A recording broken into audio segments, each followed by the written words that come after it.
आपण पाहत आहात तेज तुफान न्यूज, न्यायिक व निर्भीड बातम्यांचे सर्वांचे आवडते नेटवर्क. पिंपरी चिंचवड मधून एक ब्रेकिंग न्यूज. माजी आमदार विलास लांडे कुदळवाडीच्या व पिंपरीच्या बांधकामावर जो हातोडा घातला जातोय त्या प्रकारावरून खूप संतापलेत. त्यांनी निवेदनाद्वारे स्पष्ट केलंय की रेड झोन मध्ये मोठमोठी कामं चालू होती तेव्हा आयुक्त झोपले होते का? त्यांना यापैकी काहीच माहिती नाही का?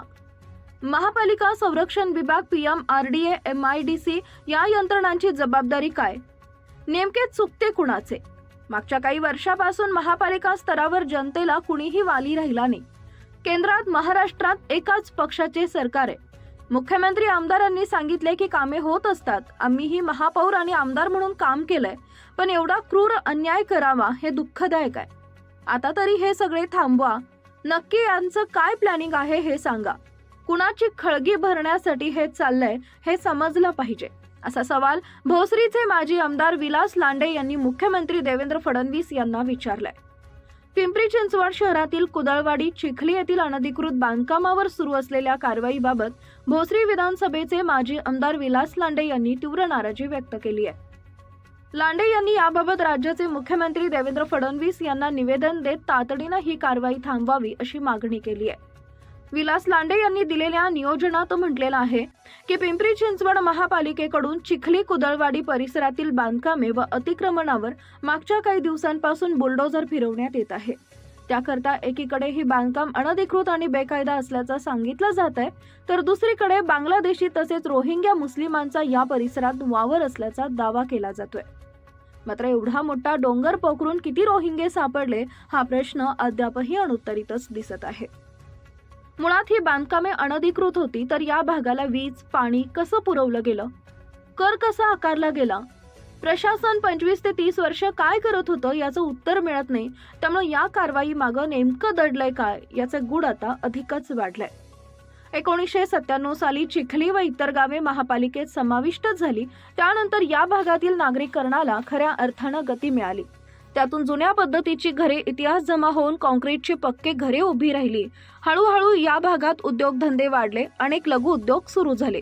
पोटाला काम मिळाल्यानं महाराष्ट्रासह देशाच्या विविध भागातील लोक इथं स्थलांतरित झाले. दुसऱ्या बाजूला पत्राशेडच्या माध्यमातून व्यावसायिकांनी आपली व्यवसाय दुकानं थाटली. त्यातूनच भंगार माल, फर्निचरसह विविध वस्तूंची गोदामं उभारली गेली.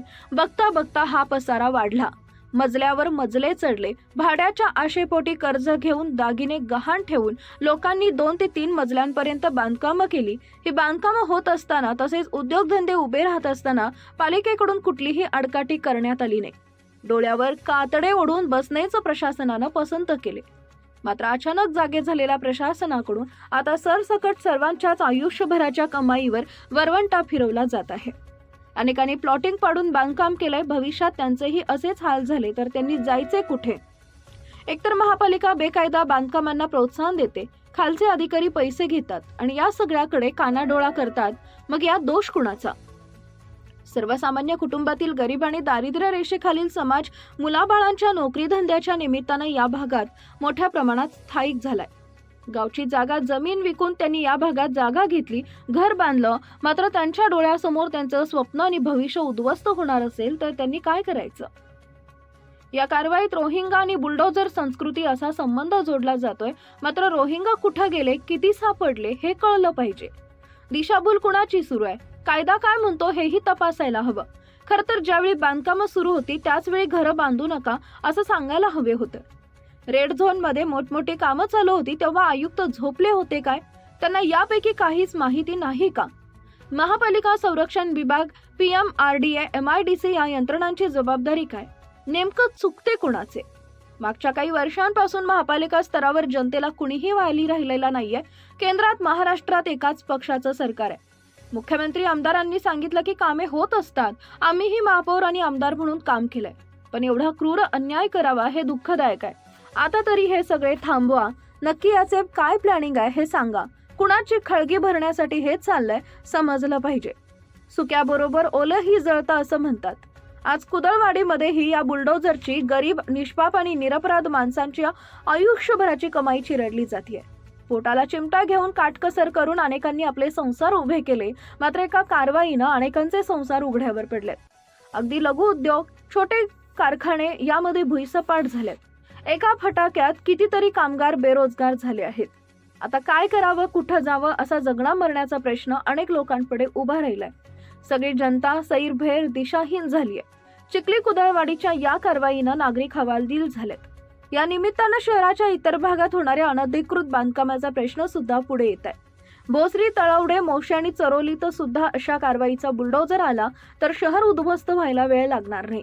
त्यामुळे आत्ताच यावर प्रतिबंध करणं गरजेचं आहे. सर्वच भागात राजरोसपणे अनधिकृत बांधकाम सुरू आहे. ती सुरू असताना थांबवण्याचं धाडस प्रशासन करत नाही. मात्र बांधकाम पूर्ण झालं की कारवाई होते. अगोदर उपाययोजना का होत नाहीत हा खरा प्रश्न आहे. आता तरी ही कारवाई सत्र थांबले पाहिजे ही आमची भूमिका आहे. पिंपरी चिंचवड शहराचे राज्याच्या आणि देशाच्या विकासात मोठं योगदान राहिलंय. आपण महाराष्ट्र राज्याचे कर्तबगार मुख्यमंत्री म्हणून कायमच विकासाची दृष्टी ठेवून सर्वांना बरोबर घेऊन जाण्याची भूमिका घेतली आहे. राज्यातील सर्वच प्रश्नांची जाण असलेलं नेतृत्व म्हणून आपली ओळख आहे. त्यामुळे या प्रश्नाची सोडवणूक करण्यासाठी आपण स्वतः लक्ष घालावे अशी मागणी विलास लांडे यांनी निवेदनातून केली आहे. एवढा क्रूर अन्याय आम्हीही महापौर आमदार म्हणून काम केलं. आता तरी हे सगळे थांबवा असं माजी आमदार विलास लांडे यांनी पोस्ट शेअर केली आहे. मुख्य संपादक अय्यूब शेख, तेज तुफान न्यूज, भोसरी, पुणे.